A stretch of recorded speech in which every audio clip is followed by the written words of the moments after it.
ಬೆಂಗಳೂರು ಜನರೇ ಹಿಂದೆ ಅಲರ್ಟ್ ಆಗಿ ಸಿಲಿಕಾನ್ ಸಿಟಿಯಲ್ಲಿ ಇನ್ನು ಮುಂದೆ ರಣಭೀಕರ ಬಿಸಿಲು ಆರ್ಭಟಿಸಲಿದೆ. ರಾಜ್ಯ ಆರೋಗ್ಯ ಇಲಾಖೆಯಿಂದ ಎಮರ್ಜೆನ್ಸಿ ಗೈಡ್ಲೈನ್ಸ್ ಬಿಡುಗಡೆಯಾಗಿದೆ. ಮಾರ್ಚ್ನಲ್ಲಿ 40 ಡಿಗ್ರಿ ಸೆಲ್ಸಿಯಸ್ ದಾಖಲಾಗುತ್ತೆ ಅಂತ ಎಚ್ಚರಿಕೆ ಕೊಡ್ತಾ ಇದೆ. ಬೆಂಗಳೂರಿನ ಜನರೇ ಹಿಂದೆ ಎಚ್ಚರವಾಗಿ, ಸಿಲಿಕಾನ್ ಸಿಟಿಯಲ್ಲಿ ಇನ್ನು ಮುಂದೆ ರಣಭೀಕರ ಬಿಸಿಲು ಆರ್ಭಟ ಮಾಡುತ್ತೆ.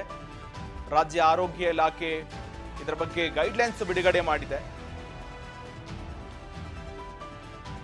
ಮಾರ್ಚ್ನಲ್ಲಿ 40 ಡಿಗ್ರಿ ಸೆಲ್ಸಿಯಸ್ ಬಿಸಿಲು ದಾಖಲಾಗುತ್ತೆ ಅಂತ ಕೂಡ ಆರೋಗ್ಯ ಇಲಾಖೆ ಎಚ್ಚರಿಕೆ ಕೊಡ್ತಾ ಇದೆ. ಆರೋಗ್ಯ ಕಾಪಾಡಿಕೊಳ್ಳಲು ಆರೋಗ್ಯ ಇಲಾಖೆ ಸೂಚನೆ ಕೊಟ್ಟಿದೆ. ಇನ್ನು ಮುಂದೆ ಬಿಸಿಲು ಹೆಚ್ಚಾಗಿರುವ ಕಾರಣದಿಂದ ಕೆಲವು ಗೈಡ್ಲೈನ್ಸ್ಗಳನ್ನು ಬಿಡುಗಡೆ ಮಾಡಿದೆ. ಹೆಚ್ಚು ನೀರು ಕುಡಿಬೇಕು, ಬಾಯಾರಿಕೆ ಇಲ್ಲದಿದ್ರೂ ಕೂಡ ನೀರನ್ನು ಹೆಚ್ಚು ಸೇವನೆ ಮಾಡಬೇಕು. ಜೊತೆಗೆ ಪ್ರಯಾಣ ಮಾಡುವಾಗ ಕೂಡ ನೀರನ್ನು ಒಯ್ಯಬೇಕು, ಜೊತೆಗೆ ತೆಗೆದುಕೊಂಡು ಹೋಗಬೇಕು. ಜೊತೆಗೆ ನಿಂಬೆ ಹಣ್ಣಿನ ಶರಬತ್ತು, ಮಜ್ಜಿಗೆ, ಲಸ್ಸಿ, ಹಣ್ಣಿನ ಜ್ಯೂಸು, ಇನ್ನಿತರ ತಂಪು ಪಾನೀಯಗಳನ್ನು ಸೇವನೆ ಮಾಡಬೇಕು. ಜೊತೆಗೆ ನೀರಿನ ಅಂಶ ಹೊಂದಿರುವ ಹಣ್ಣು ತರಕಾರಿಗಳನ್ನು ಸೇವನೆ ಮಾಡಬೇಕು.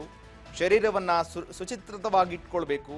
ಜೊತೆಗೆ ತಿಳಿ ಬಣ್ಣದ ಜೊತೆಗೆ ಆಳಕವಾದ ಹತ್ತಿಯ ಬಟ್ಟೆಗಳನ್ನು ಕೂಡ ಧರಿಸಿಕೊಳ್ಬೇಕು.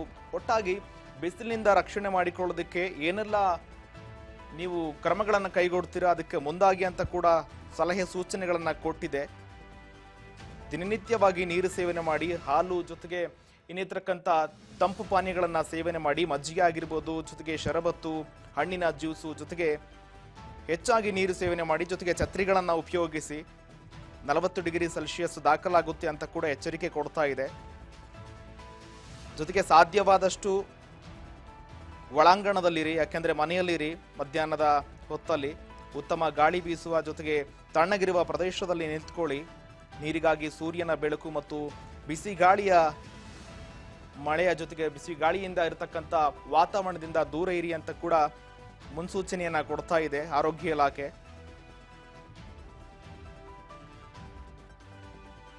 ಈ ರೀತಿ ಮುನ್ನೆಚ್ಚರಿಕಾ ಕ್ರಮಗಳನ್ನು ಕೈಗೊಳ್ಳಿ ಅಂತ ಕೂಡ ಆರೋಗ್ಯ ಇಲಾಖೆ ಎಚ್ಚರಿಕೆ ಕೊಡ್ತಾ ಇದೆ. ಮಧ್ಯಾಹ್ನ 11 ಗಂಟೆಯಿಂದ ಸಂಜೆ 4ರವರೆಗೆ ಹೊರಾಂಗಣ ಸಭೆಗಳಾಗಿರ್ಬೋದು, ಚಟುವಟಿಕೆಗಳನ್ನಾಗಿರ್ಬೋದು, ಯುವಕರು ಕ್ರೀಡೆ ಆಡೋದಾಗಿರ್ಬೋದು, ಸ್ವಲ್ಪ ಮಟ್ಟಿಗೆ ನೀವು ಅದಕ್ಕೆ ಕಡಿವಾಣ ಹಾಕೋದೇ ಸೂಕ್ತ ಅಂತ ಕೂಡ ಹೇಳ್ಬೋದು.